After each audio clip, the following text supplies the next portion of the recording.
The reason why LinkedIn cold outbound response rates and email response rates are so low is because all sales reps are using these templates where it's fill in the blank and kind of one size fits all, and they're extremely long and wordy.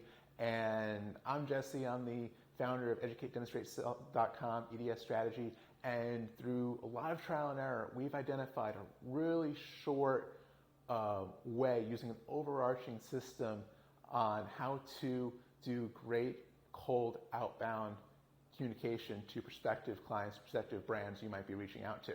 And I want to share that with you because when we're doing cold outreach, we're doing LinkedIn outreach, right? Email, calling, kind of typically a 3-tiered approach.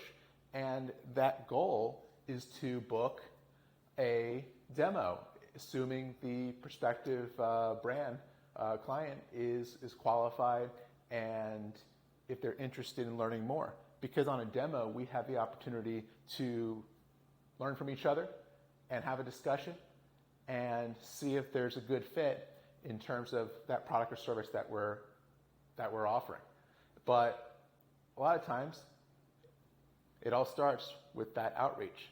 And we've identified a really strong way to do that outreach and make sure that that communication is nice and targeted, it's pithy, it's tight, and I want to share that with you.